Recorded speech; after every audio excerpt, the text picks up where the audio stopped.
Every single day we are getting news and we are getting new fantasy football drafts. They dropped the German Shepherd 3 right after the German Shepherd 2 yesterday, filled like in 6 hours a $100,000 prize pool.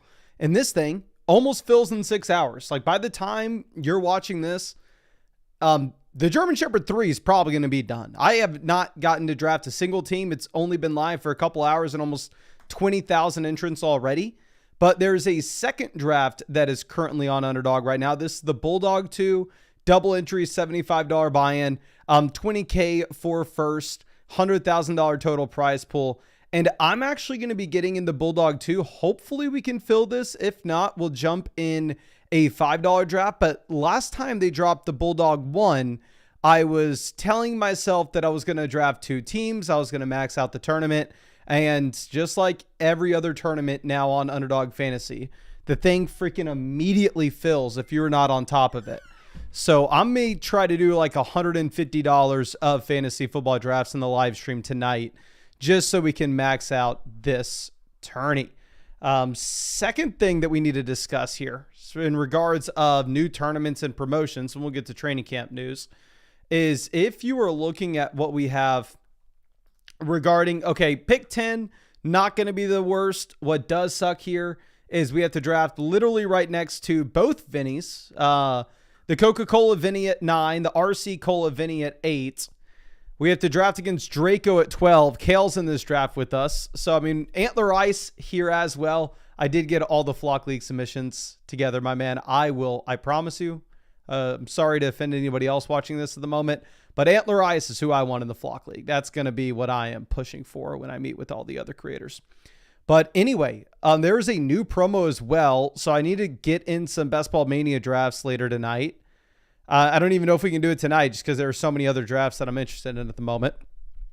But before they dropped all these new tournaments, they tweeted out that there's going to be a Best Ball Mania promo where if you draft 2 teams this weekend, you get $10 in bonus funds. So it's like draft $50 worth of teams, get $10 back. It's pretty much just your rake back in the contest. And you can compete up to 3 times. So I'm going to definitely need to get in 6 Best Ball Mania drafts this weekend.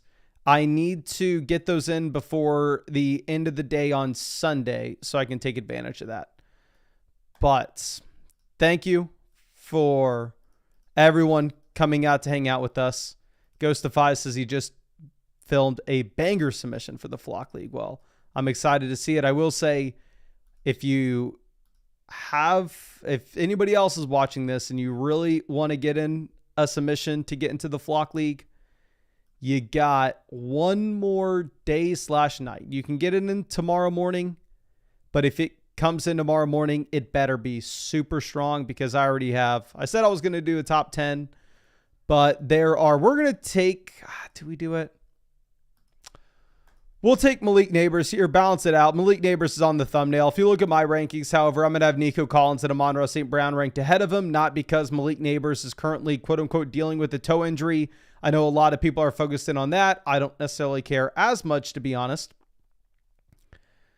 But mainly with Malik Neighbors, the reason I'm going to be taking Nico and Amon-Ra St. Brown over him in a bunch of drafts is they will be in much better offenses with much better quarterback play. I think Neighbors is honestly the most talented wide receiver in that group. We're going to get Ashton Genty at 15. I think this should be a pretty unique start of going with Malik Neighbors and Ashton Genty. But one thing that we got here that's not the best is Darnell Mooney is going to miss most of training camp with a shoulder injury. So I would be expecting that Darnell Mooney probably does see a little bit of a slide with where he goes in these drafts. Maybe it makes you a little more excited about Kyle Pitts. Not joking about that either. And Kyle Pitts is like the perfect example of somebody that in your regular redraft league probably doesn't make a difference, right? You're in a 10-team ESPN league. Who cares? But in like a best ball draft where you have to draft 2 to 3 tight ends, hitting on somebody like Pitts with where he goes would make a pretty big difference. But let's move this. Primetime KG says that I make the top 10 at least. It's going to be right there on the border. I have a Google Doc right now with 12 submissions that are locked in. And then I have another like 10 that are quote unquote honorable mentions. I'm debating sending the list to the creators and go, hey, did I get anything here horribly wrong? And do we need to switch anything around? So let's move this over. And Terrence says, are y'all taking the Jefferson hamstring injury serious? So this is the other thing that I saw that I know a lot of people were arguing with today online, was Justin Jefferson dealing with a mild hamstring injury. Now, I will just give you everything that we have here. Shefty comes through and he says, Vikings head coach Kevin O'Connell has announced wide receiver Justin Jefferson has a mild hamstring strain and will be held out of practice. Jefferson will be reevaluated next week. So I think we should have hopefully more information about this next week. If next week he's practicing, I don't think you have anything to worry about. Now, the concern is, does this lead to another injury? I'm not going to tell you that you can't draft Justin Jefferson with where he's going. Y'all know my opinion is I think the top 6 players in fantasy football drafts this year with Bijan, Chase, Barkley, Jefferson, Lamb, Jahmyr Gibbs, you can make an argument for any of these guys to go in any particular order. So if you were already just 50-50 every time you're on the clock, you're flipping a coin between Saquon Barkley and Justin Jefferson, maybe this makes you a little bit more likely to go with Saquon Barkley. But I would not be overreacting too much. I did not go to flockfantasy.com to update my rankings. And we'll see what it is like next week. I'm going to take Kyron Williams here at 34. When we go Kyron at 34, 99% of the time we are going to need to make sure we grab a wide receiver at 39. One thing that you could do instead of taking Kyron here is you could go with Terry McLaurin and then take Jaden Daniels at 39. Okay. George Kittle off the board at 36. Ivan says, is Mooney undrafted now? I mean, you joke, but realistically, I think Mooney does fall down draft boards if he's going to miss the majority of camp. James Cook off the board at 37. Good for us because, again, what we are going to look for here at 39 will more likely than not be a receiver. Terry McLaurin goes. I'm not going to take Rashee Rice. I will take Mike Evans instead. But let's move this down. And also, of course, if y'all wanted to get into any of these underdog drafts, they're dropping like the $5 drafts every single day. And they're like $100,000 contests are filling up consistently within like 5 hours. Best ball is a ton of fun. There's no time commitment at all during the year. That's why so many people are drafting these teams, and they're still going to be able to focus in on their main fantasy football league during the season. We do these drafts every single night on the live stream. I've done it for like 5 years now because I've loved Underdog so much. And also, we are actually sponsored by Underdog.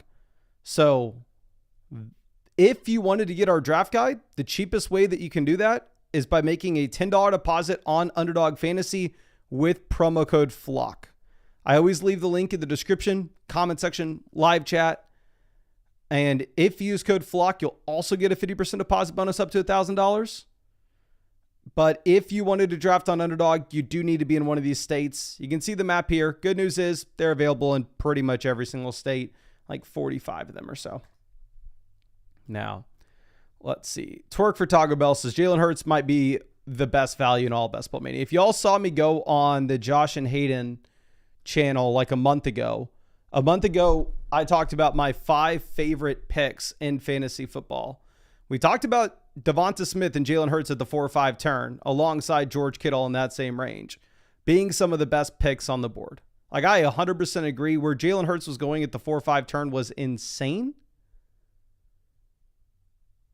Now, with that being said, like, Jalen Hurts' price has gotten steamed up a bit. Like, you see Vinny consistently take him here with A.J. Brown, which honestly, I think this start from Vinny has a ton of upside and is pretty unique at the same time. So, like I said, I agree. I think with where Hurts used to go at the 4 or 5 turn, probably the best value on the board. But at the same time, he's more expensive now than he was a month ago. Same thing with like George Kittle, right? When we were talking about the Kittle value at the 4 or 5 turn, He doesn't go there anymore. George Kittle now goes at the 3-4 turn. So it's hard for me to keep beating the drum and saying like, oh, best value on the board. You got to get him, got to get him, got to get him. Now, Travis Hunter off the board at 55. We have a very well-balanced start with Neighbors, Mike Evans, Ginty, Kyron Williams. So it's not like we need to be praying that we get one position or another. We'll take Kamara here at 58. And then when we take Kamara at 58, we are locked in to go with another wide receiver at 63. So almost no matter what, we're going to have to go with the wide receiver with our next pick. And, of course, the dog just burst her way through here, and I got to get on the fan.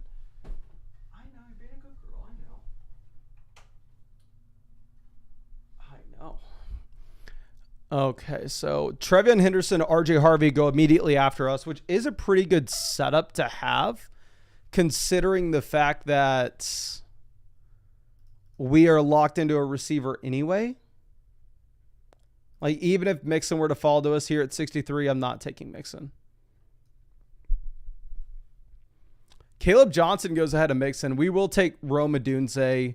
Jerry Jeudy, garbage offense. Jordan Addison falling due to the suspension. Juwan Jennings, great offense, but I don't know if he's any good at football. So we'll just lock in Rome here at 63. And also I like the quarterback access that we have with Caleb Williams with where he goes later. But let me see what the exact advancement structure of this tournament is. So if you're looking at how you turn the $75 into $20,000,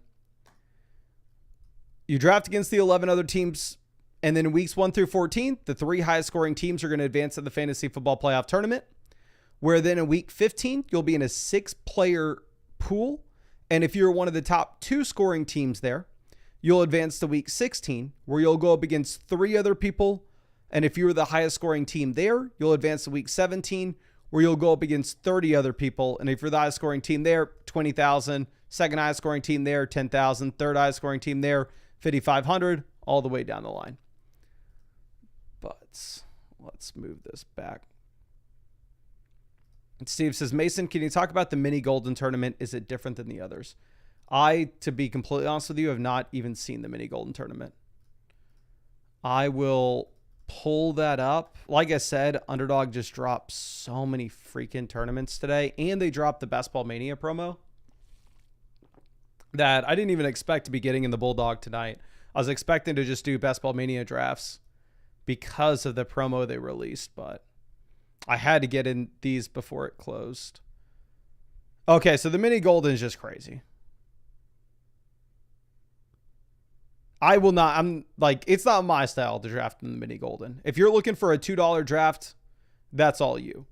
But it's a $2 buy-in. 20,000 to first, and everybody else in this draft gets nothing. So 11,000 people drafting it, $2 buy-in, 20K to first, and no prizes outside of that. So I will be staying clear, not telling you to do the same thing. If you want to get in it, by all means, go right ahead. But I'm going to be getting in the Bulldog. And if I was going to do a lower buy-in tournament myself, I would do the $5 German Shepherd over the $2 golden. $2 mini golden.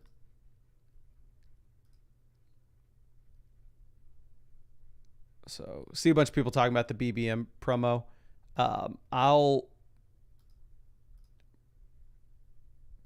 bring that up real quick one more time. The BBM promo is essentially you draft 2 Best Ball Mania teams this weekend, you get $10 bonus credit. If you draft 4 teams, you get $20 bonus credit. If you draft 6 teams, you get $30 bonus credit. Okay. Jaden Higgins goes, we're not taking Darnell Mooney with the shoulder, to be honest. I think we just go with Brian Robinson and continue to keep it simple, or we could go with Hawkinson and open up McCarthy to us. No, we'll go with Brian Robinson, given the strong tight end values that we get late. So here, so far in this draft, we have Malik Neighbors, Mike Evans, Rome Odunze, Jaden Reed. Running back, we have Ginty, Kyron, Kamara, and Brian Robinson. Let me pull up real quick. I honestly have not looked at Brian Robinson in the range of outcomes tool. And range of outcomes tool is not going to be great with a player like Brian Robinson because he was injured last season, right? But if we go through and look at the closest comparable seasons to Brian Robinson at 25 years old since the year 2008, you had Khalil Herbert, Marshawn Lynch, D'Angelo Williams, Devin Singletary, Bilal Powell, Zach Moss, Najee Harris, LeGarrette Blount, and James Conner. And you actually have, a few running backs on this list improving dramatically from 25 to 26. Like Conner jumped up from 12.5 fantasy points per game up to 17.1. LeGarrette Blount jumped up from 10.2 up to 14.5. Now, you also have a lot of these players getting worse, but at the same time, I don't know if the range of outcomes tool is great to use with Brian Robinson because he was injured last year. If you think Brian Robinson was fully healthy last season, you really don't have any business in drafting him, honestly. Let me look at what we have with the range of outcomes tool for Jayden Reed. Jayden Reed, 24 last year. He averaged 11.5 fantasy points per game, 3.2 receptions per game, 4.4 targets per game, 50 receiving yards per game, and 0.35 receiving touchdowns per game. Similar seasons, Jacoby Myers, Shaheed, Anquan Bolden, Russell Gage, Michael Gallup, Christian Watson. If you are looking at this, you don't really have a super high ceiling the following year. 12.88 fantasy points was the best mark from Jacoby Myers going into their age 25 season. And I would honestly kind of stand by the range of outcomes tool saying that you probably do have a limited ceiling with Jayden Reed. Like we can go through and we can pull up Jayden Reed in the player comparison. And let me compare his 2023 season to his 2024 season. Because it was super interesting because Jayden Reed, obviously 2023 was a rookie. 2024 was a second-year player. And he gets worse almost across the board. Like Jayden Reed was better points per game in 2023. He played fewer snaps, but he drew more targets, had a higher target share, more receptions per game, more receiving touchdowns per game. His yards per out run was slightly worse. His yards per target was slightly worse. I do think that Reed has somewhat of a cap ceiling from a season-long perspective. Now, obviously, in best ball, we did see that he can go out there and he can have massive spikes. So let's move this down. I may go with an unstacked Bo Nix. This is a smaller field contest. Just think of it. Yeah, Caleb goes at 100. Caleb was our initial pick to pair up with Rome, but we'll opt to just go with an unstacked Bo Nix here instead.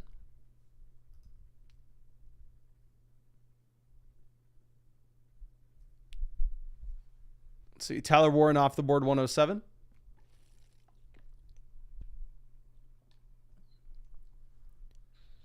Brock Purdy goes 108.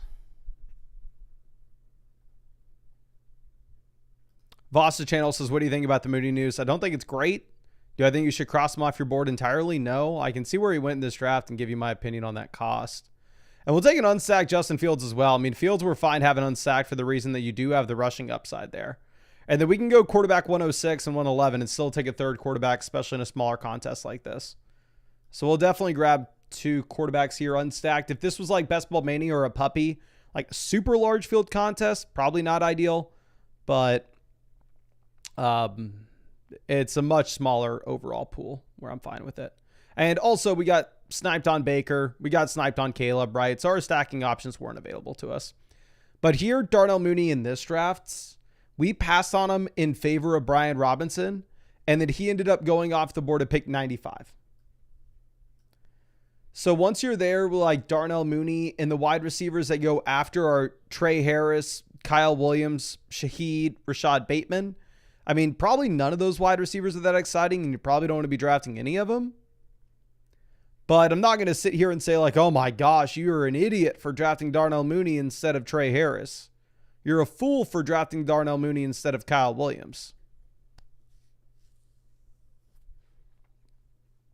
I don't know.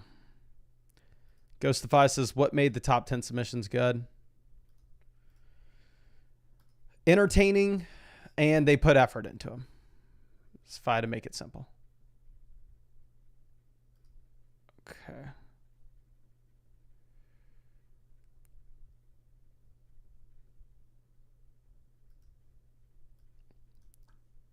Loveland off the board to the Caleb team. And that Caleb team had DJ Moore, right? So I'm not going to fault them for going ahead reaching to get their guy there. David Njoku goes 125. So we are not able to get Jordan Love. Love would have been the stack, obviously, for Jaden Reed. So where we were at on the board in this draft, we pretty much got boxed out of all potential quarterback stacking options. So Christian Kirk goes, I'll take Luther Burden. I'm underweight Luther Burden. I know he's banged up, but we have Rome Odunze. We can make a consolidated bet that the Ben Johnson Chicago Bears offense is a lot better this season. And we can also maybe go against a player like DJ Moore that did see significant regression last year.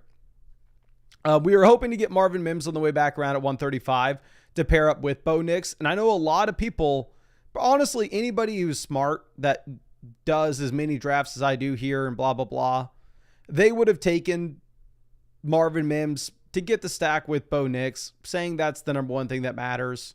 And maybe if it was a super large field contest like Best Ball Mania, I would agree with them. Maybe I'm just an idiot, but it is going to be tough for me to go ahead and take Marvin Mims over Luther Burden. I just think Luther Burden's a much, much better player.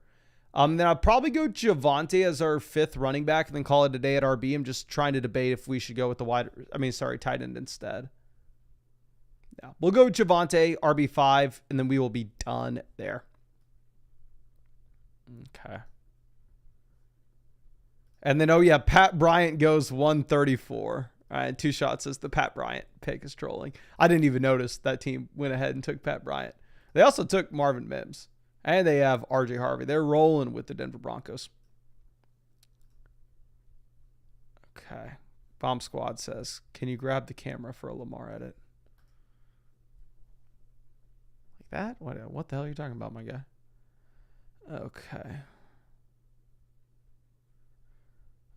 Let's move this down. So after we take Javonte, you have Stroud, Byshell Tootin, Rashad White, as well as Najee Harris. Looking at potential quarterbacks that we could take near the end of this, I know some people would say like, oh, take Jackson Dart with Malik Neighbors. I'm not taking any Giants quarterbacks. If the Malik Neighbors Jackson Dart stack is the one that you need this year,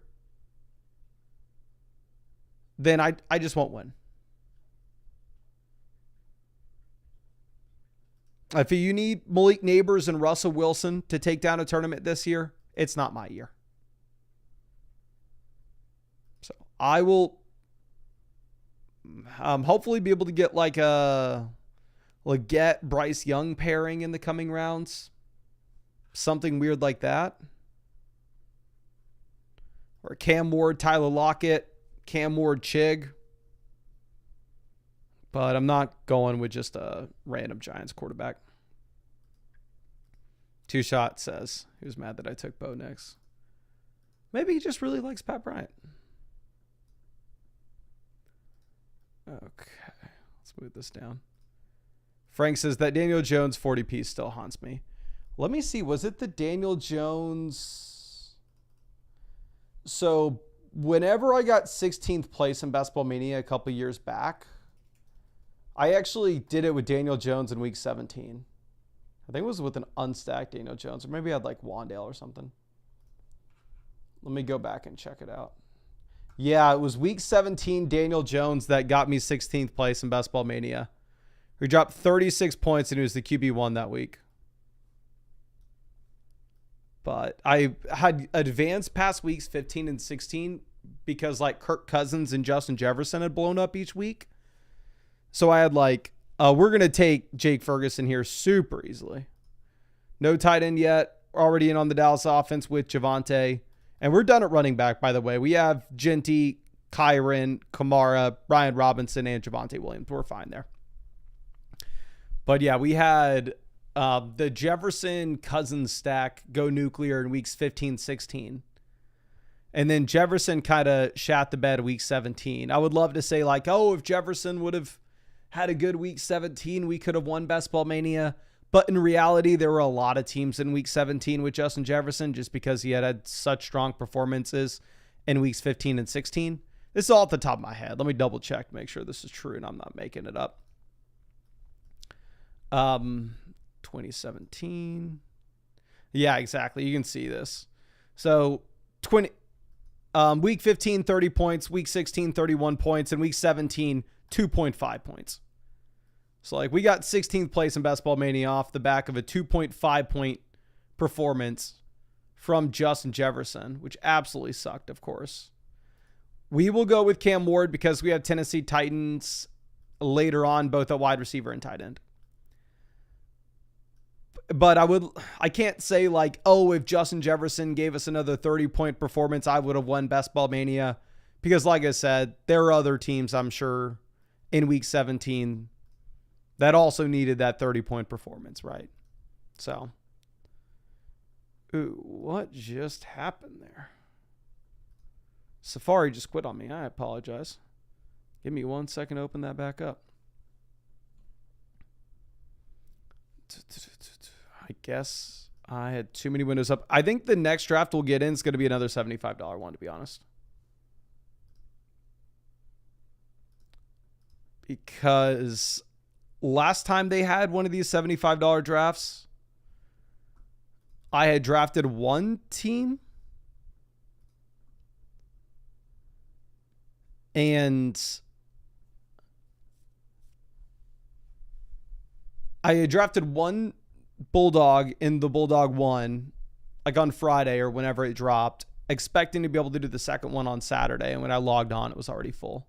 So if I don't draft both of them right now, I'm not going to be able to.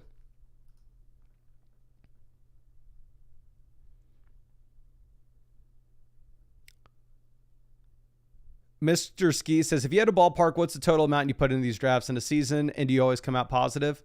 So the year that we won the 150K, I think I did the math, and we had like $9,000 of entries. But this year we'll have more than 9,000. Because I've done a bunch of $500 drafts, both on the live stream and I've done slows. And I'm going to max out Best Ball Mania. And I'm going to try my best to max out the Eliminator and the Marathon. I tried doing weekly winners drafts. I did like 20 of them, realized I'm so bad at these. I don't have any fun at them. I'm not going to do anymore. And I don't always come out positive. Last year we had like, if you look at our advance rates, look at the fact that we get a team to the BBM finals that was live to possibly take it down. Like the nature of these large field tournament style contests are just that you either win a ton of money or you're probably going to lose a little bit of money. So last year we were not positive, sadly. And what we should have done is we should have taken Mason Taylor here at 178 and Chig at 183, but we'll just get one or the other on the way back to pair with either Justin Fields or Cam Ward. We will take Mason Taylor here to pair up with Justin Fields.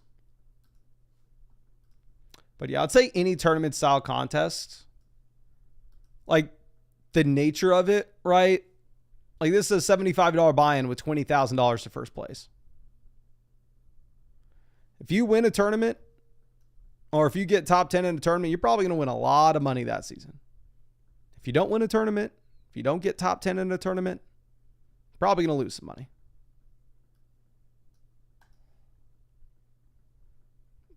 Okay.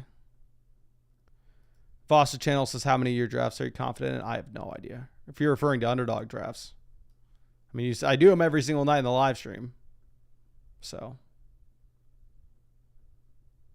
you can see my opinion. Like this team here, we have Bo Nix, Justin Fields, Cam Ward. We have Bo Nix unstacked. We have Cam Ward probably stacked with Tyler Lockett in the next round.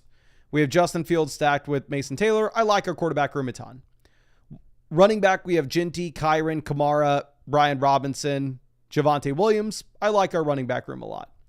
Wide receiver, we have Malik Neighbors, Mike Evans, Rome Odunze, Jaden Reed, Luther Burden, Wan'Dale Robinson, and then probably like Tyler Lockett. So not a massive fan of our wide receiver room. Tight end, we're going to have Jake Ferguson, Mason Taylor, and then some random tight end 3. So I don't know. Like this team, I'm lukewarm on. I don't think we botched it. I don't think we had a great draft though. Okay.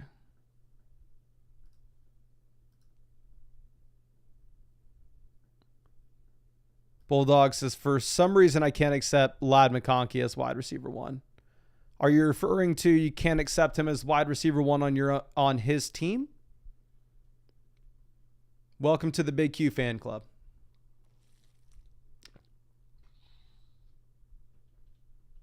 Card says, what is the largest underdog tournament buy-in? I want to do something really funny for my first best ball draft ever.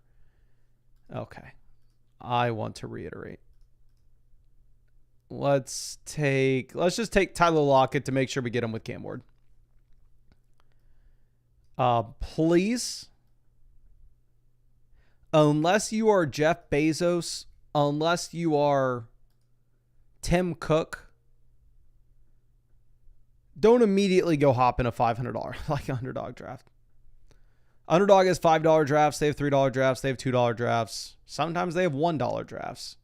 If you are brand new and you're going to do your first best ball draft ever, especially with the 20-second timers, they go a lot faster than you would think. I don't want Darren Waller here. I think we'll go with Theo Johnson. I mean, our team's built around the fact that the Giants may have a better passing offense than projections say. We have Wandale, Theo Johnson, and Malik Neighbors. Kale says, what about my team? Let's go ahead and let's check out Kale's team here. Kale starts with the 3 running backs out the gate. Bijan, Taylor, Jacobs. Plays catch up with the receiver. Jameson, Devonta Smith, Stephon Diggs, Jerry Jeudy, Darnell Mooney. I think Mooney probably fits your team here best, given the situation you had early on. Then Kelsey, Jordan Love, unstacked. Lawrence, unstacked. Michael Penix with Mooney. Then we get Britton Strange with Lawrence. Dimey Brown with Lawrence. I like the team. Like, that's like the one scenario where you go with that strong of a running back room, Bijan, Taylor, Jacobs out the gate, where you could possibly consider only drafting 4 RBs. Smaller field contests like what the Bulldog is, I probably would have drafted 5, just like you, though. Okay, so let's go ahead and let's get in another one of these, because if I don't do it now, I'm not going to be able to. So we are in.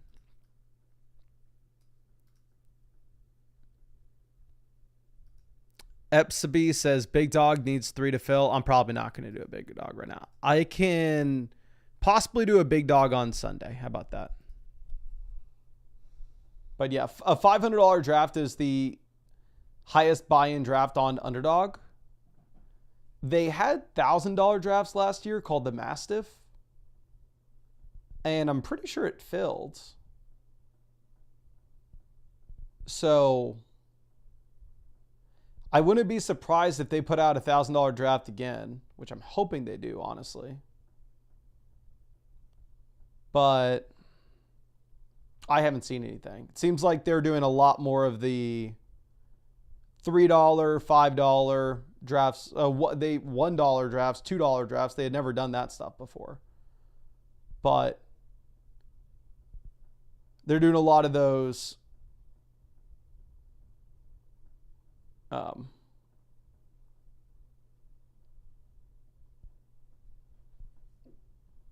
super cheap drafts rather than the very expensive drafts this year. Gibbs goes, I will take Barkley. Like I said, I was already 50-50 on Barkley versus Jefferson. I'm not going to sit here and tell anybody that they need to overreact and they can't draft Justin Jefferson and blah, blah, blah, blah. I think that all the players inside the top 6 are so damn close that you can kind of go in any direction that you want. And if Justin Jefferson's dealing with a mild hamstring strain right now, I'll be fine using that as a tiebreaker in favor of Barkley. But I'm not going to tell you that you need to do the same thing. And I don't want to turn this live stream into one in which we're all going through and overreacting to the Jefferson hamstring injury.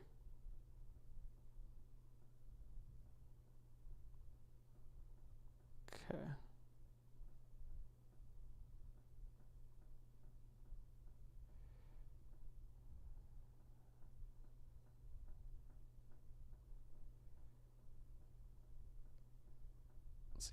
St. Brown, Brian Thomas off the board at the 12-13 turn. So this is back-to-back drafts where we've seen Achane go round one. And I know I've showed this 1,000 times now, but let me pull up the player comparison on the site just so I can show you exactly how good Achane was last year. Like,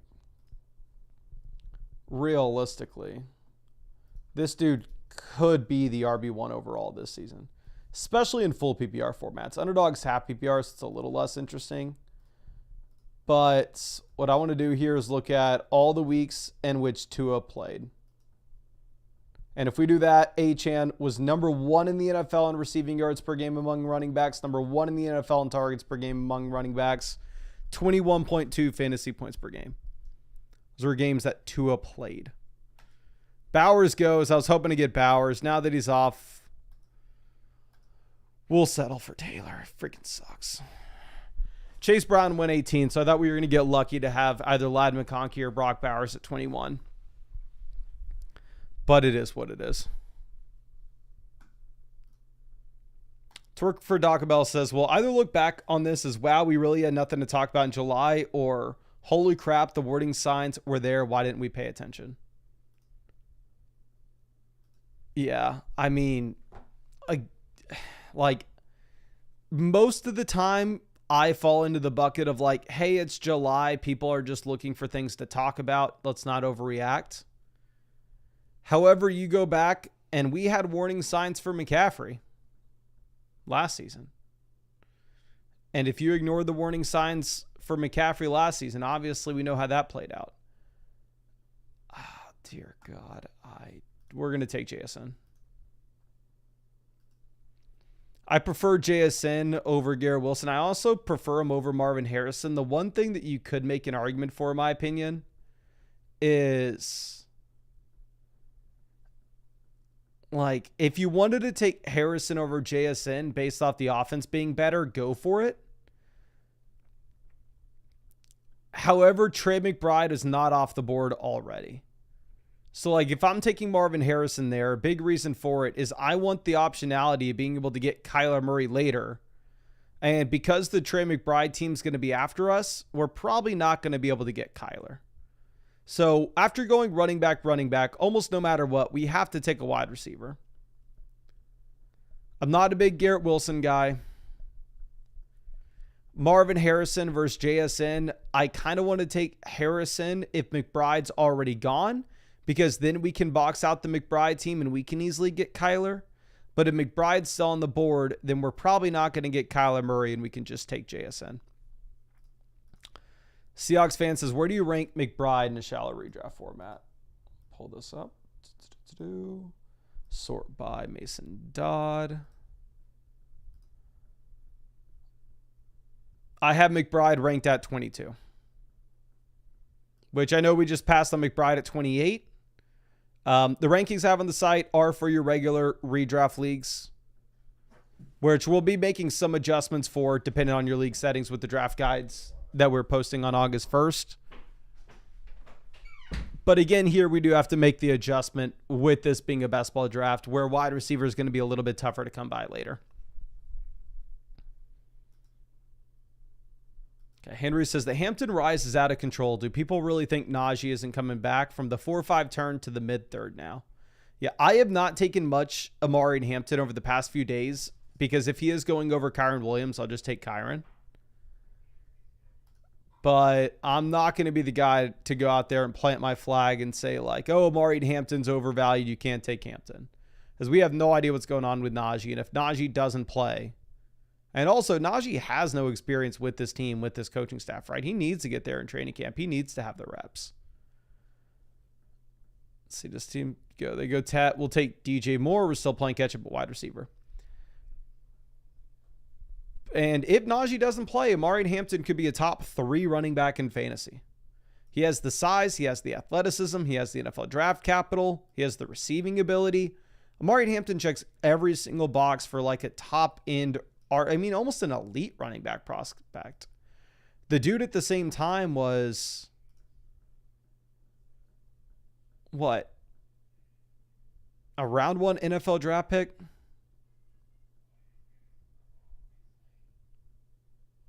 With every single box check like we just mentioned.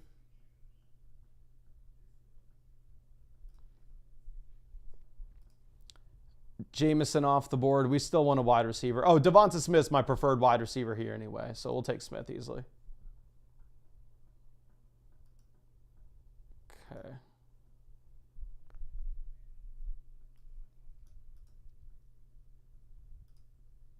Henry says Clyde Edwards-Helaire was a round 1 NFL draft pick, but Clyde Edwards-Helaire did not have the size. He did not have the athleticism. He was an okay receiver. Clyde Edwards-Helaire was a much, much, much, much worse prospect than Amari Hampton. We go to the prospects page on the site real quick. You can see Hampton grades out like the only running backs that have been ahead of him higher than an 81% FSE grade since 2016 were Joe Mixon, Jonathan Taylor, Zeke, Leonard Fournette, Genty, CMC, Bijan Barkley. So the only better running back prospects. If we go and look for Clyde Edwards-Helaire, even though CEH was a round 1 NFL pick, the dudes down here next like Bryce Love, Vidal, Kerryon Johnson, Condre Miller, Kenneth Dixon, Deonta Foreman, James Cook, Ronald Jones, Jeremy McNichols with this prospect grade.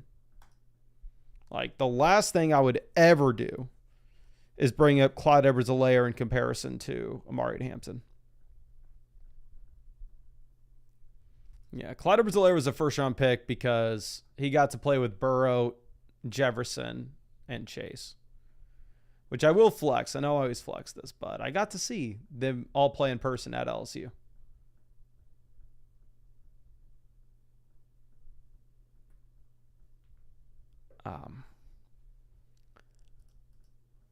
We'll see this. So right now we have JSN, Devonta Smith, DJ Moore at wide receiver, and then we have Barkley, Jonathan Taylor at running back. So overall, considering the fact that we go running back out the gate, I feel pretty good about our ability to play catch up at wide receiver so far.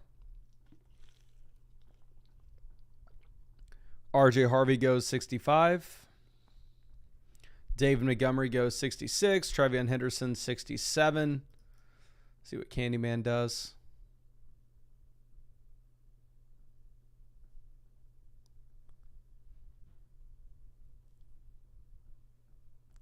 What are you doing here, buddy? I want Addison. We'll see if he takes him. We're just going to take whichever wide receivers available. We're going to go with Jordan Addison. Obviously, you have the suspension concerns, but at the same time, on the off chance, the 1% chance that this injury turns into something for Justin Jefferson, Addison can give you a relatively high ceiling for that offense. Henry says, what is the biggest disaster? Clyde Edwards-Helaire, first round pick, or no, are you talking about in regards of dynasty?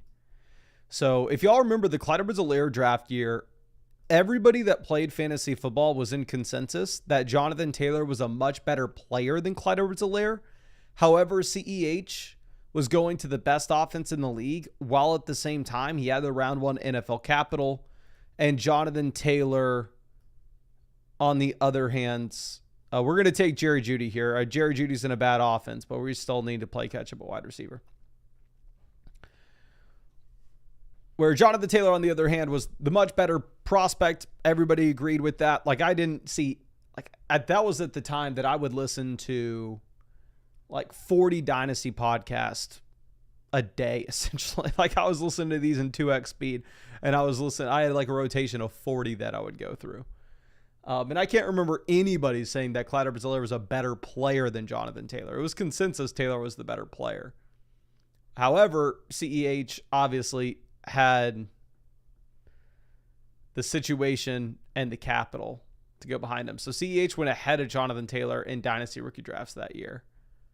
And then on the flip side of that, Trey Lance in Superflex Dynasty rookie drafts, I ranked ahead of Jamar Chase. I ranked Trey Lance, I think, at the 102. I think I had it something along the lines of like Lawrence, Lance, Chase, and then maybe Fields. I don't remember.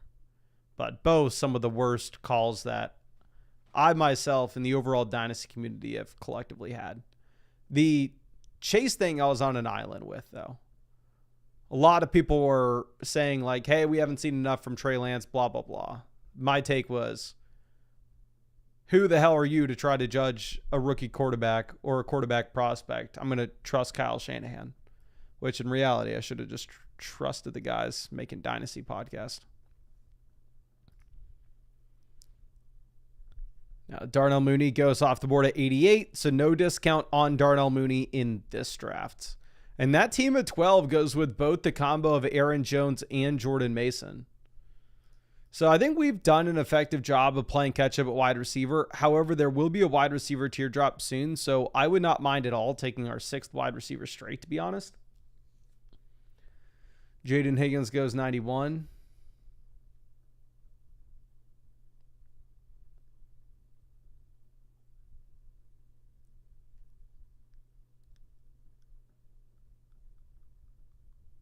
Let's see.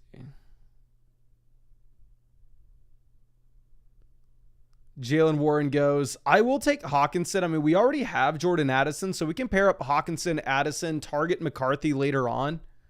And again, make the one consolidated bet that maybe the Minnesota Vikings passing offense is better than what people are projecting it out to be.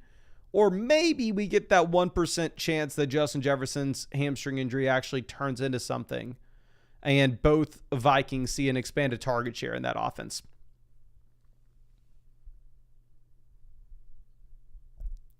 Okay. Bo Nix off the board at pick 97. Drake May goes 98. Early for May. So we could go with an unstacked Fields again for the rushing upside, but based off the toe, I'm probably a little less excited about it. I don't know if we want to go with like a Brandon Ayuk here, considering the fact that we already don't have a ton of production early in the year if Addison gets suspended. So I think we will take Travis Etienne as our 3rd running back. And then same thing with Judkins. I don't know if we're super excited about taking Judkins here. Like the thing with Ayuk and Judkins with the recent ADP falls is like if you're in Best Ball Mania, you can go like, oh, if I take Quinshon Judkins at pick 110, I'll be going up against a bunch of other people in this tournament that took Quinshon Judkins at pick 69, right? So we get a decent amount of value there. However, if you're looking at this tournament, this thing opened up today. So there's no draft today that's happening where Quinshon Judkins is going that early. Everybody you're going up against also got Quinshon Judkins pick 100 or beyond. Now, if we end up getting Quinshon Judkins on the way back, not going to lie, I may take him. We'll see. And yes, hit that like button if you have not done so already. I would appreciate it. And obviously, I'm going to be streaming every single day until 2026. Dude, pretty much every year. So if you wanted to be able to come out and join us for these live streams, if you hit the bell next to the subscribe button, YouTube will tell you when we're live. However, if you do not want YouTube sending a notification of your phone to tell you that we are live, do not do that. Okay. Rashad Bateman goes 109. Maybe we should have just taken Brandon Ayuk looking at the wide receivers that are going to be available on the way back. Where did Ayuk end up going? 2 picks later. I guess we could have gone Cup as well.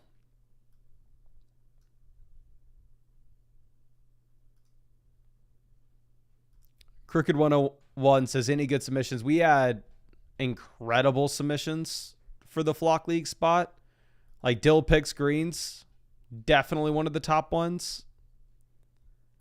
I retweeted his on Twitter, which was super, super good if you didn't have a chance to see it. Okay, so we'll have some interesting options here at pick 117. If you're asking for since last night, yes, I think there were 2 today that we told that we would add to the list. Let's see what Candyman decides to do here.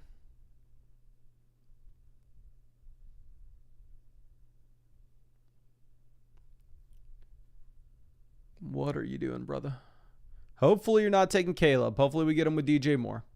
He goes Luther Burden, so we are going to get Caleb Williams with DJ Moore. And what's really nice here as well is the team with Justin Jefferson went Dak Prescott to pair up with George Pickens. So what that means is we are going to get McCarthy more likely than not on the way back at pick 124. And we will be able to pair up Addison, Hawkinson, and McCarthy. Angel says, what kind of cologne do you use? I realistically probably need to start using cologne. Like, this is definitely TMI, but it's definitely the deodorant I use. Like, I'll get trapped into like whenever I go to Costco, I'll find like a deodorant pack that's like 4 deodorants and I'm like, oh, this is a good deal. Let me get this. But then if I use the same like type of deodorant for God knows, if I use the same type of deodorant for like more than one stick, it stops working. And I'll just notice like, oh my gosh, it's 2 p.m. I just raised my arms and I smell like I haven't taken a shower in a week. So I need to probably get some cologne. I also probably need to get, but realistically, just new deodorant. But I get suckered into like, oh, I already bought the 4-pack, so I got to use them all, even if they don't work.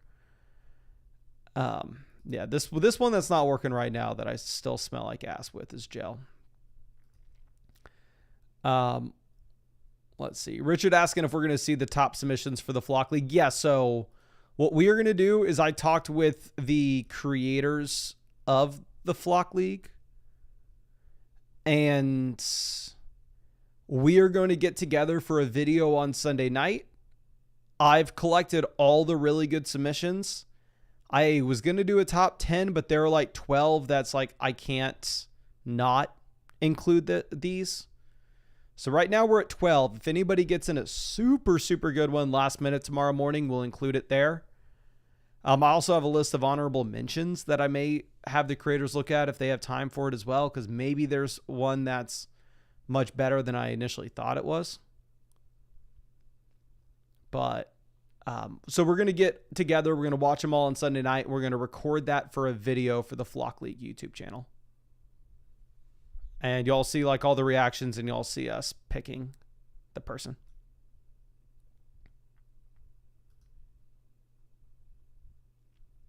Josh says, do you sports bet? And if so, how profitable are you? Could be smart money for. I do not sports bet because I live in Texas. And Texas does not have legal sports betting. And the last thing that I'm going to do is go to some crypto offshore thing, blah, blah, blah. So I realistically just do underdog pick'ems. And 99% of the time, I show y'all when I do underdog pick'ems. Let me see. I'm not going to go Lawrence here. I know we have ETN. I guess we could go Brenton Strange later. We'll take the falling value of Najee. We'll take him at 141. But like, I'll do the NFL pick'ems on Underdog because that's legal in Texas. And again, I know some people trust like offshore shady crypto stuff. I'm not going to trust it, but that's just me.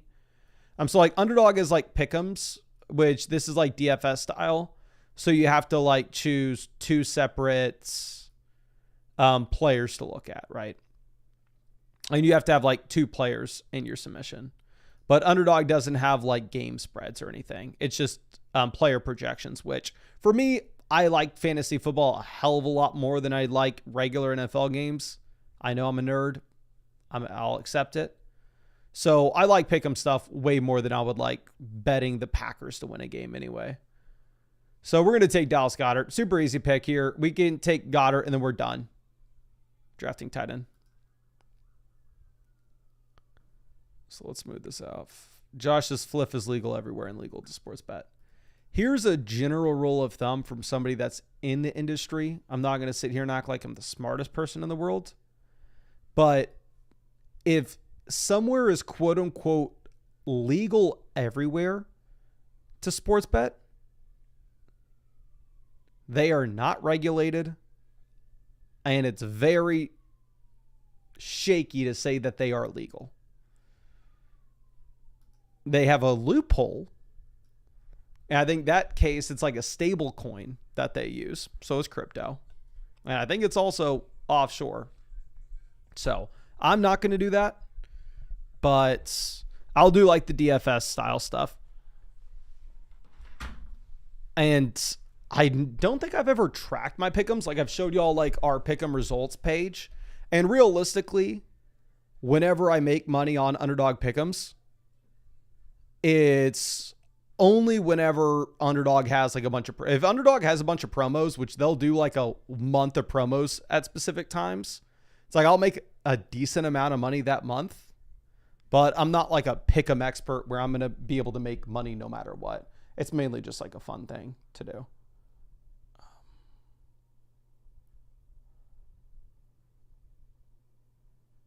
Yeah, I know DJ Chark signs with the Falcons, and some people are excited about that given the Mooney injury. Okay. So Tank Bigsby goes 160. Let me move this over. So we can get one more running back on this team. I'm probably done drafting tight ends, to be honest, with the combo of Hawkinson and Goddard. I feel fine with it. But running back, we have Barkley, Taylor, Etienne, Najee. Wide receiver, we have JSN, DJ Moore, Devonta Smith, Jordan Addison, and Jerry Jeudy at wide receiver 5. So our top end wide receivers, not the best. But I mean, if you have Jeudy wide receiver 5, it seems okay.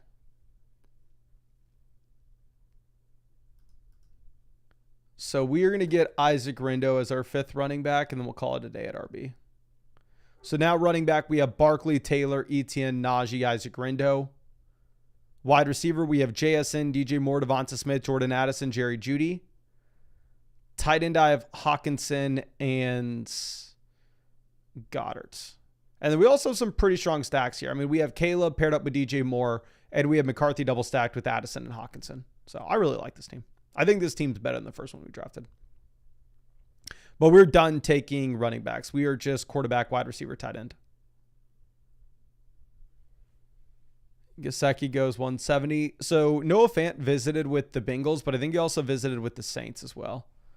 And then I'll take Jack Bash here. Y'all know we very rarely drafted him early in the offseason, but he has fallen a tremendous amount since the report came out that Deonta Thornton was running with the ones. Jack Bash definitely profiles to be kind of a redundant Jacoby Myers and maybe just the Myers replacement for the future. But round 2 NFL draft capital, not the worst prospect profile in the world. I think it's more interesting than like a Demario Douglas, Wan'Dale Robinson. Okay. Oh, this is a good thing. DaVinci says, Mason, how are you deciding the draft order in the Flock League? This is what I'm spending all my freaking time thinking about, trying to figure out. So here's what I had thought, which would have been so cool. I didn't realize how expensive they were, though. And I need to put out the bat signal, and I need to see if any of y'all have access to. Maybe you are a football coach, a football assistant coach, something along those lines. And you have access to like a jugs machine where we can put a football in it and it shoots out really fast. If you can do something like, I want that, and here's my vision. And don't tell the other creators I'm saying this because I want it to be a surprise too, but I just need to figure out how to get this machine. I think it would be so cool if like we all line up, so it's 12 of us.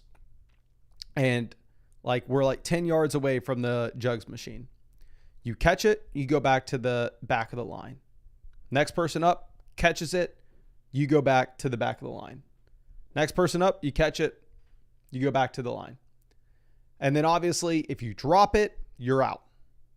And then the last person standing gets to pick their order, pick their slot first. Second to last person standing gets to pick their spot second, all the way down the line.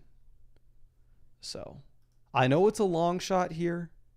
If anybody has one, that's in Texas. I thought of that on my run today, and I went, that is an incredible idea. That would be the best.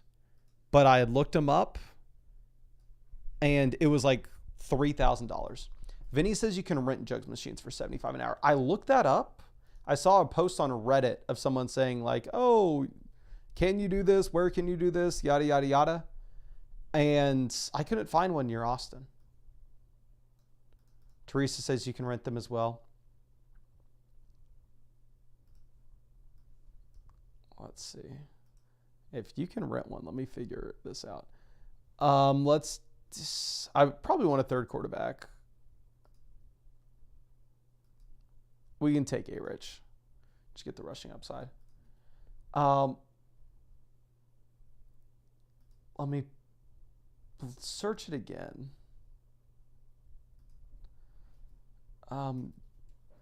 Football jugs machine rent Austin.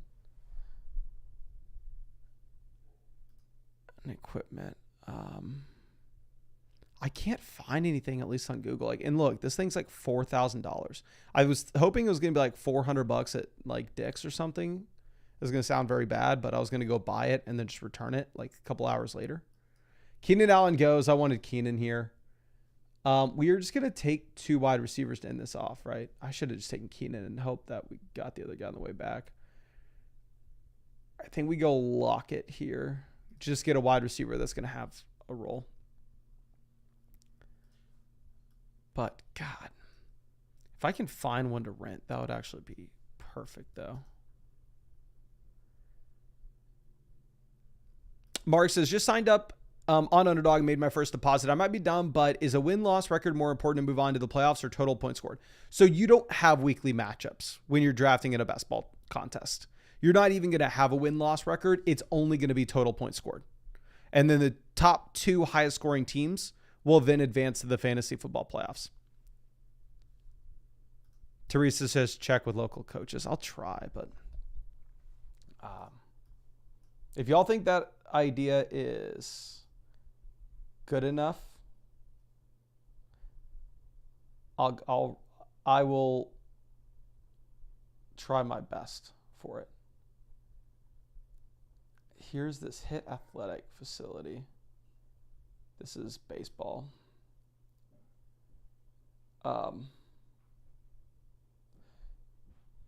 What is it called? The jugs machine? What else would it be called?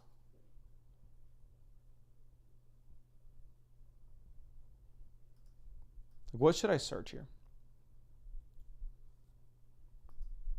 Lee says Keenan should be signing soon. Multiple teams interested, but he's taking his time to decide. Yeah, and I mean, he's been in the NFL so long, he doesn't need to go through training camp, right? So I wanted Keenan there at 196. We get sniped on him, but like I said, I think maybe we shouldn't have taken A-Rich. Maybe we should have just gone Keenan 189 and then gone with the quarterback at 196. But A-Rich and like Aaron Rodgers are the last 2 guys you can take.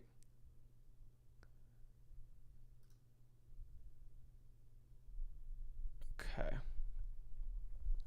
Steve says, are you excited for Happy Gilmore 2? Yeah, we're going to do like a watch party at the house where the lady's going to have a bunch of friends over.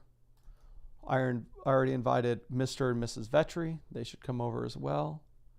And we'll do like a little watch party. Should be fun. Twerk for Taco Bell says Happy Gilmore 2 is good, by the way. I haven't watched it. I'm waiting for the watch party. But the lady's not going to be here for like another week. She's went to visit the family, or her family. I'm going to take Roman Wilson 213. So I like the team. I wish we would have got Keenan Allen on it, but Keenan Allen's not going to be the make or break here. So let me just think realistically. We kind of need to get into... Let me know, would y'all prefer us to do a regular redraft mock draft on flockfantasy.com, or would y'all rather us do another underdog draft? Reason I'm saying is I know we were talking about doing a practice mock draft on flockfantasy.com for the last draft of every stream, which if you don't know, you can go to flockfantasy.com anytime you want. There are public mock drafts here where you can hop in a PPR, non-PPR, half PPR mock draft, whatever you want, or you can do a draft simulation. And this is all free on flockfantasy.com for you. And that's available everywhere because it's free. They're just mocks. But the reason I want to possibly do another underdog draft is because they dropped that Best Ball Mania promo. That this weekend, if you draft 2 teams in Best Ball Mania, you get $10 back. If you draft 4 teams, you get $20 back. If you draft 6 teams, you get $30 back. So let's see. Here's what we'll do. We're going to do a Best Ball Mania mainly because they're doing that promo and I just want to take advantage of it. And realistically, I don't know if I will be able to draft all 6 teams if I don't draft one right now. So we're in. We get pick 1. Feel like we haven't had pick 1 in quite some time. Chris says, how do you use the promo for Best Ball Mania? Typically when Underdog does stuff like that, you don't have to do anything to claim it. They'll just automatically apply to your account like a couple days after the whatever it is closes. Oh, hey, I wanted to ask y'all, how has anybody seen the new Fantastic Four? It's out, right? Because I know it was filmed for IMAX, and I went to the F1 IMAX movie, and it was like so cool that now any movie that's filmed for IMAX, I'm like, oh, I kind of want to go see it.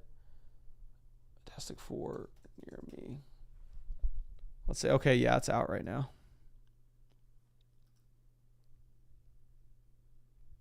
So let me know if anybody's seen it and if it's good.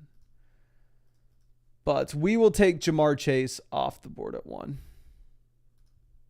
Ollie's watching it tomorrow. Lewis says is good. I like Superman better. I wasn't a big fan of Superman. Chris says, saw it last night with my son. It was great. Better than I thought it would be. Vinny goes with CMC, and this is the off-brand Vinny as well.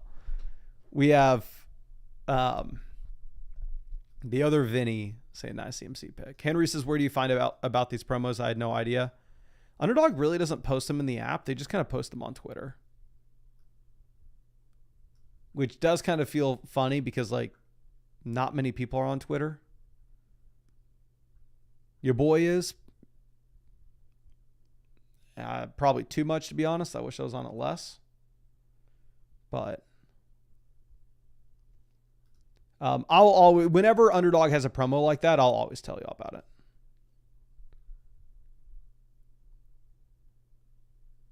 Two Shots is hot take, but superhero movies fell off in like 2010. I honestly don't think that's a hot take. I think it's like a common take to be real. I think most people would agree that, like, because back when like the Avengers movies were out, like a new Avengers movie dropped, it was the culture, you know, like maybe it was just, I was younger at the time. Like everybody watched it. Everybody talked about it. But yeah, it was like after Endgame, then it just got tiresome and not many people like him. But my younger brother, he's not that young. He's in college. Absolutely loves superhero movies. So whenever I went to Florida like 2 weeks ago, I went to see Superman with him.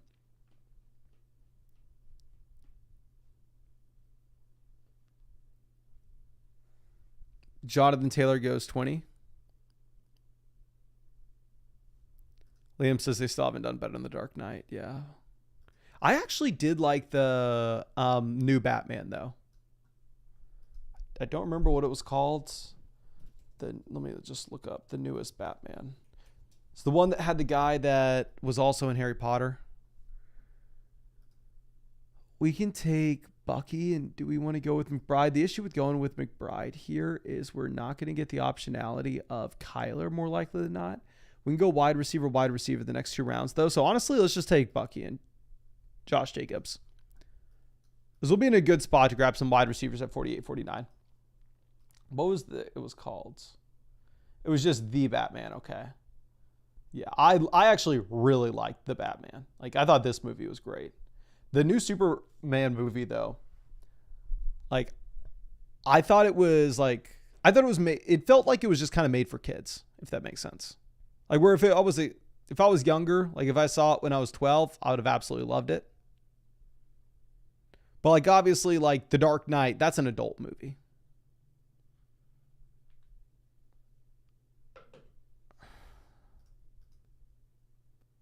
Yeah, looks like other people like the Batman movie as well. Yeah, Robert Pattinson. That's what I was talking about. Vinny says, Mason, if you were going to quote unquote buy a jugs machine and return it, can't you still do that if it's 3,000 at Dick's? I would be a lot more worried about doing it. I could still, maybe I could do it. But like, if a jugs machine was like $400 and I was going to buy it and return it, which I know is really crappy to admit, but it is what it is. Like, worst case scenario, if they told me like, hey, you're not allowed to do this, it's like, oh crap, I'm out of $400. But if it's $3,000, they go like, oh yeah, you can't return this. Like, or if we broke it or something, then I'd be screwed. Football throwing machine for rent. Let me find this. Hire a football launcher. If you're interested in renting a ball launcher for a media session or event, this is the place to come. Check out videos. I don't even know. This is the United Kingdom. Football throwing machines. Machine card adapter. Yeah, if anybody wants to do the research and find me something, I don't have Facebook, but I had the lady message some dude on Facebook asking if I could rent his. Like, as I looked up on Facebook Marketplace, like the jugs machine for rent in Austin. And something showed up that was in Denton, which Denton's like 3 hours out. So I don't know how much he'll charge me. There's no way in hell I'm driving there. But if he can drive down and do it for us, we'll see how much he charges us. But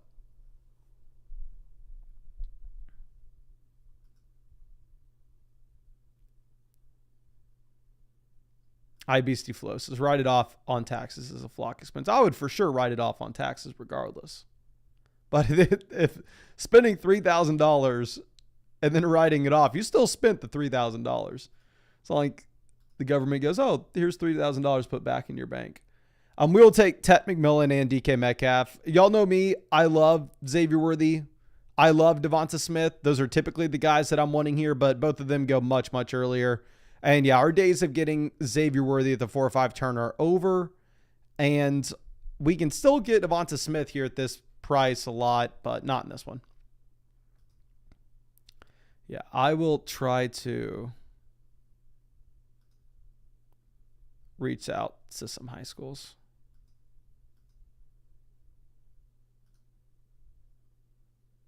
TD Vulture says, a piece of sewer pipe and some hairspray. I've seen this done with a potato. I liked your clip, my guy, but I have no idea what that is about. Turk for Taco Bell says, is there any reason why Ted's falling? Wasn't he going closer to the 3-4 turn earlier this year? Yes, but at the same time, the same time all the rookies are falling. Travis Hunter went at the 3-4 turn earlier this year. The only rookie that's gotten more expensive from April to now is Amari Hampton. It's the only dude. That's a rookie. Unless, please, somebody correct me if I'm wrong, but Genty has gotten cheaper. Tet's gotten cheaper. Travis Hunter's gotten cheaper. And we talked about this back at the beginning of May, that when you're drafting at the end of April, the beginning of May, late May, early June, everybody's just thinking about upside in the final 3 weeks.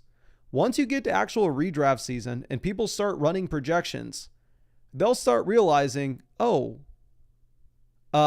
these rookies aren't going to score a ton of points at the beginning of the year. Trevon Henderson dropped 16 picks. Obviously, RJ Harvey dropped about 18 picks due to the Dobbins signing. But yes, I guess Dylan Sampson's more expensive. Trevion Henderson's cheaper than he was. Trevion Henderson used to go at the beginning of the 5th round, if you look at drafts in May. Yeah, Dylan Sampson, but I mean, Dylan Sampson isn't getting more expensive due to like projections. It's due to Quinshon Judkins suspension, you know. And yes, Egbuka with the Godwin news.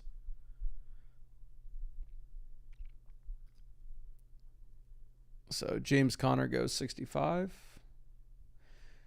So 99% chance we are not going to be getting Joe Burrow because we did not take T. Higgins. Actually, we may get Burrow because this team, Goosey, is the T. Higgins team, and they took Josh Allen. Nope, never mind. Somebody takes an unstacked Burrow. Ignore me. False alarm. Got excited for nothing.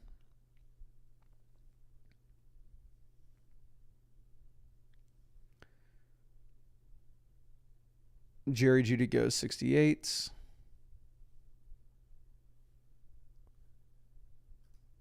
Just as there also hasn't been enough camp news for some rookies to move up yet. Also, Hampton's moved up. Yep, I said Hampton did. Hampton and Dylan Sampson are like the two guys that really moved up. And then Egbuka's been getting steam this past week. But Hampton's moving up because Najee's injured. Dylan Sampson's moving up. Let me think real quick. I may go Diggs. We'll go Diggs and Swift.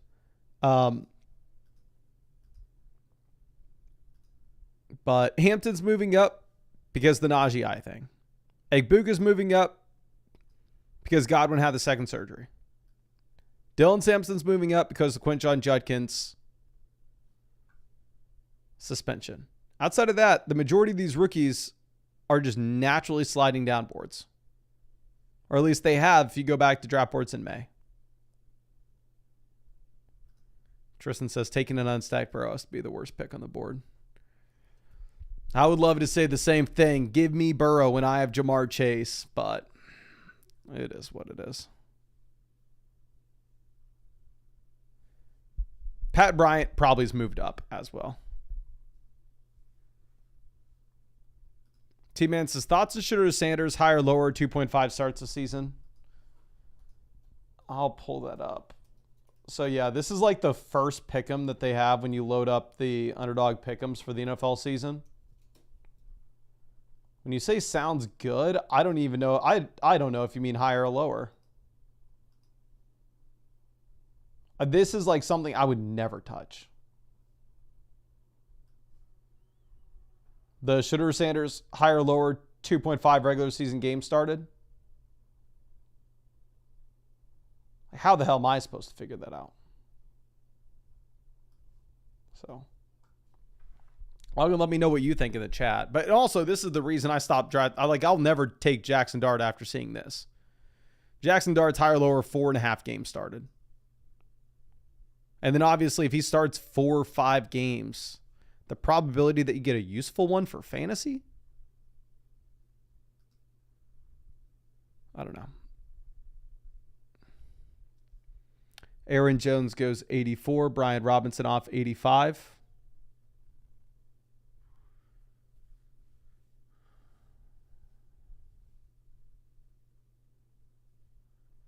T-Man says more of a dynasty stash for sure. Realistically, just make sure we're on the same page. Shooter Sanders is most likely nothing.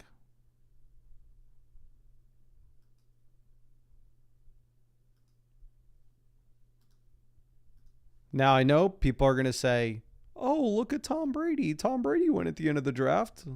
Look at Dak Prescott. Look at Russell Wilson. But it's a game of probabilities. When people point out the outliers, they always ignore the 50 other examples. Or not even the 50. In the case of quarterbacks that go that late in the NFL draft, 1,000 other examples of them just never being anything. DNB says, do you have the map that shows which states Underdog is in, but for NFL season pick'ems, I do not, my friend. Sadly, I only have the draft map loaded on.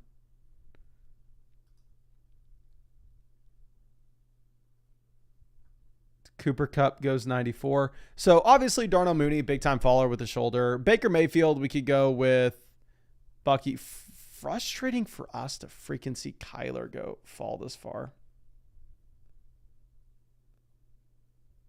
We specifically took Jacobs instead of McBride, not expecting Kyler to make it this far.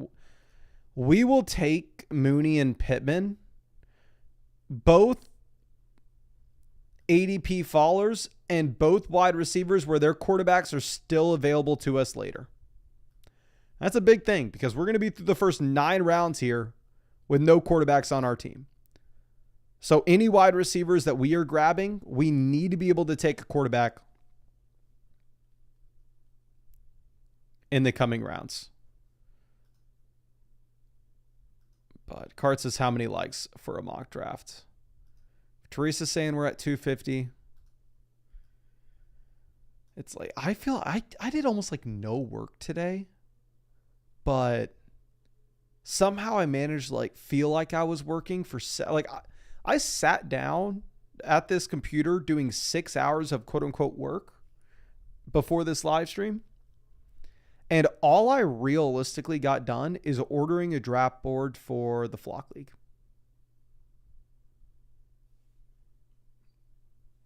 Like, I guess like I came up with the Google Doc and got everything organized for the submissions for the final spot. But like, I've just been staring at this computer for nonstop. So I would like to make this the last draft. But if Teresa says we got 800 people watching, 250 likes, I don't know how true this is. If we hit 500 likes, we'll fire up a mock draft on flockfantasy.com after this.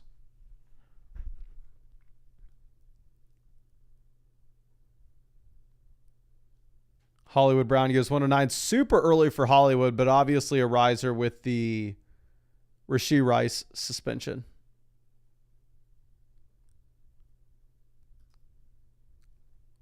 Lawrence goes 112.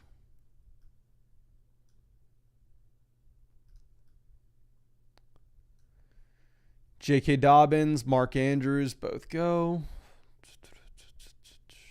Charbonnet off 115. Wide receivers not a big need for us, having Chase, Tet, DK, Diggs, Darnell Mooney, Michael Pittman Jr. We have a pretty solid wide receiver room for a best ball draft. And running back, we have Bucky, Jacobs, DeAndre Swift, right? So I'd say we're great at wide receiver and we're great at running back. Now, with that being said, we have yet to take a quarterback or tight end, so both those positions are more likely than not going to be extremely weak. Madre goes 117. God, I don't want to say much. I do not want to say anything here. Actually, I can say it. Actually, I don't know. Let me just get a second.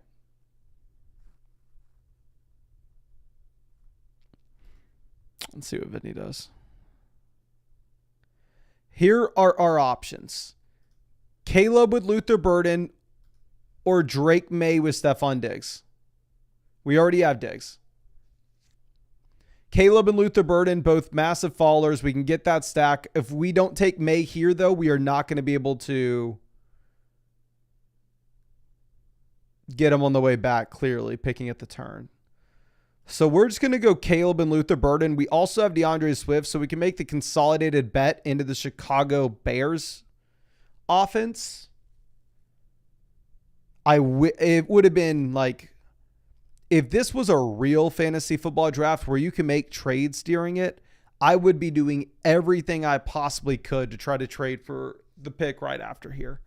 I would have loved to have 3 picks. So we opt to take Caleb and Luther Burden instead of stacking May with Diggs. So now quarterback, we have Caleb with Luther Burden, DeAndre Swift. Running back, we have Bucky Irving, Josh Jacobs, DeAndre Swift. Wide receiver, we have Chase, Tet, DK Metcalf, Stephon Diggs, Darnell Mooney, Michael Pittman Jr., and Luther Burden. And we are probably done at wide receiver. This will be a team where we take 3 quarterbacks, 3 tight ends, 5 running backs, and 7 receivers.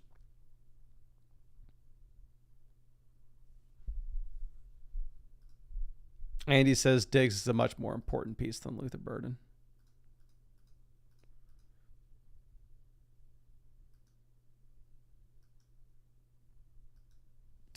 Okay. Kyle Williams goes 130.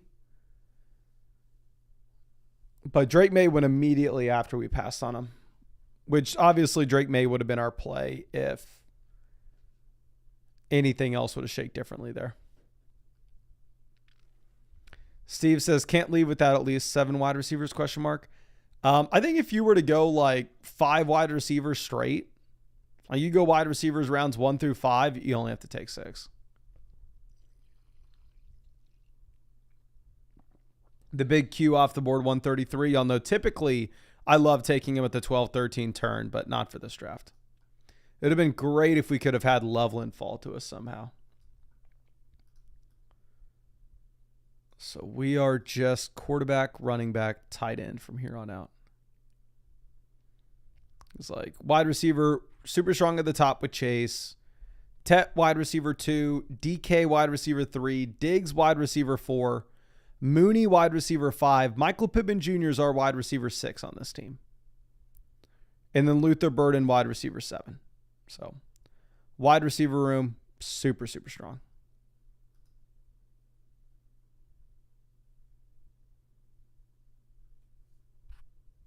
Dylan Sampson goes 139. What's Dylan Sampson's ADP up to? 149. So yeah, you still have to reach dramatically if you want him. Y'all think Dylan Sampson flips Quinshon Judkins in ADP?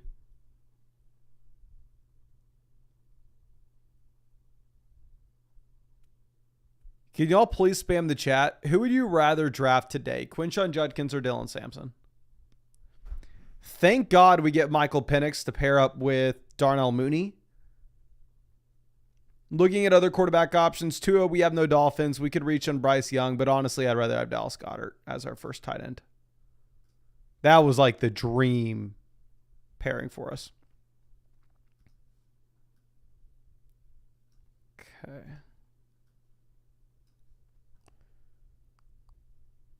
I like our team a lot. I really do. But Frank says he thinks Judkins is out of the league.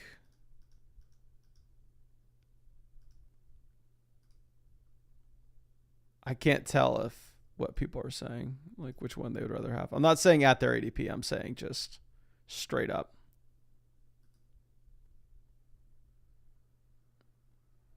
T-Man says, are you UT grad? Yes, I went to University of Texas.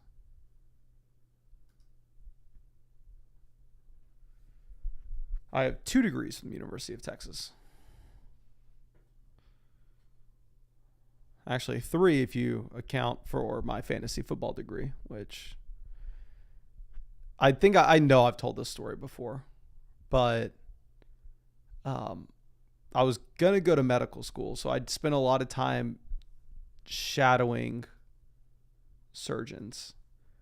And I have distinct memories. This was back in the day before Sleeper was around. So for your dynasty leagues, you had to play on MFL. Of like being in the operating room and being stuck in there for like 6 hours and just being on my phone. And if y'all know how bad the MFL interface is, just like scrolling around trying to figure out what's going on in my dynasty startup draft, spam offering trades just because I'm bored out of my mind. And in reality, in like any other scenario, that would have been like the worst life decision ever, and I would have completely screwed myself. However, this is like the one, like if there were like 1,000 parallel universes, is like the one universe where that actually was probably a helpful thing. Okay. Hunter Henry off the board, 160.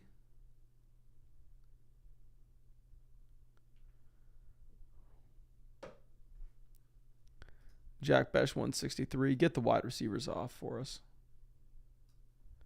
And like in terms of quarterbacks that we can take here, it's not like we can take Geno Smith and go like, oh, let's take Geno Smith and Deonta Thornton. Like we can't even really make the argument to like, oh, take this quarterback without their wide receiver and then be able to just take their wide receiver later because we're done there. Geno Smith goes anyway at 165. Jalen McMillan goes 166. Jerome Ford off, so we'll take Jaden Blue easily. And then what else do we want to do? We can go Roshan, call it a day. Running back. Sorry, I'm thinking about this.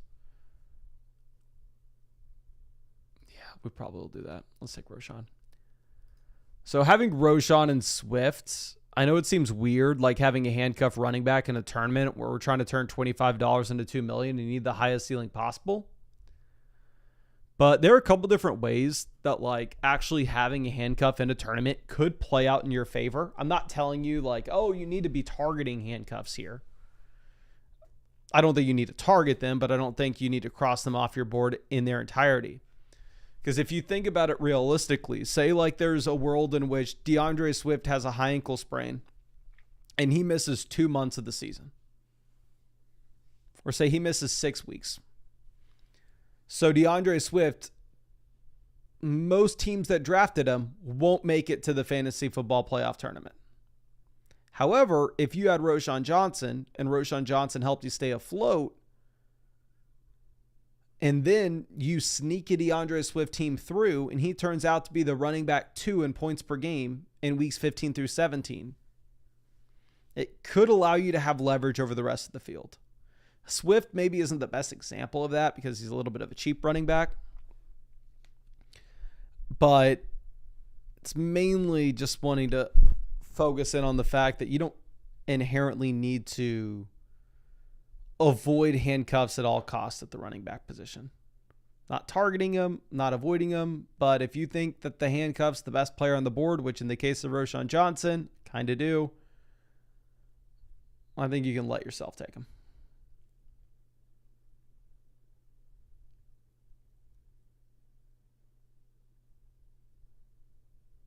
Okay. Marshall Lloyd goes 181, Chig 182.